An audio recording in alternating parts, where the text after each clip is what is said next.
And Bridget Ziegler, director of the Leadership Institute's School Board Programs, and Nicholas Giordano, Campus Reform Higher Education Fellow. Thank you both for coming on. We appreciate this. I mean, you kind of look at these numbers and you can see Baltimore schools are trying to, they're trying to put some lipstick on this thing here, Bridget, because the numbers are terrible. I mean, they can say, oh, well, we didn't put all the numbers in there. But the bottom line is you have 13 high schools where not a single student passed math proficiency. And then you have people like Jason Rodriguez, deputy director of People Empowered by the Struggle, that says, quote, this is educational homicide. There is no excuse. We have a system that's just running rogue, and it starts at the top. And Bridget, he is right.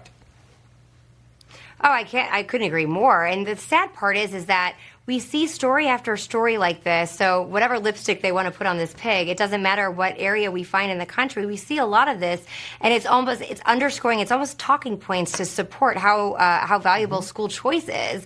But unfortunately, there are human beings, children, at the end of these data points, and they're being robbed, where at the same time, us as taxpayers are funding this. And as was noted as your lead up, this is not a new problem for the Baltimore area. And the part that needs to happen is the accountability for the decision makers. Taxpayers fund, whether you have children in school or not. We all benefit from an educated populace. And clearly the numbers, doesn't matter how they spin it, is not coming out to benefit the children and certainly the future of those communities and our country.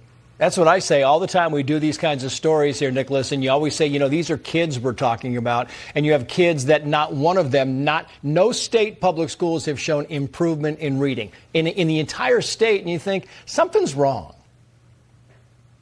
Well, our education system has collapsed. I mean, student proficiency levels are at their all-time lows. Baltimore spends $22,000 per student per year.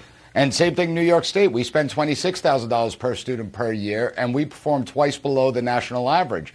They've redefined what proficiency means. Rather than fix the problem, they've redefined it in order to meet the new normal of what they called it. And at Campus Reform, we've been reporting how it's bleeding into the higher education system as well. You have 60% of students entering two-year schools that have to take remedial courses for information they should have learned in high school, and 40% entering four-year schools.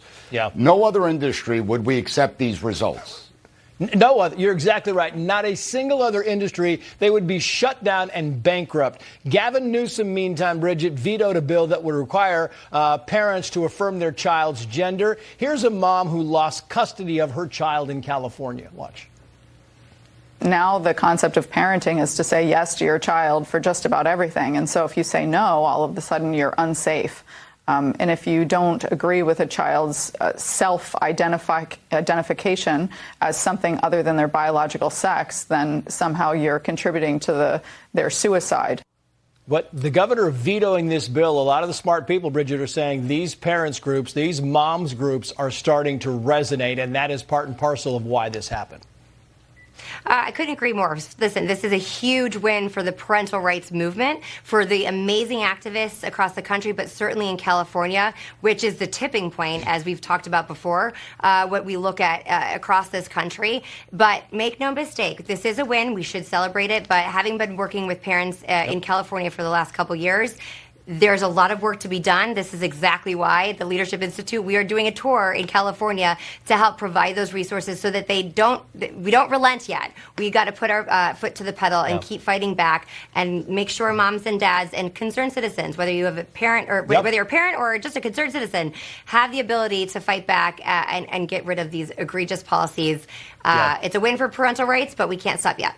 Nicholas, your final thoughts on this, about 20 seconds. Well, I think the veto was part of the shadow presidential campaign, but it shows the power that parents have. If parents step up and they speak out, they get results. And that's why they need to get more involved within the education system.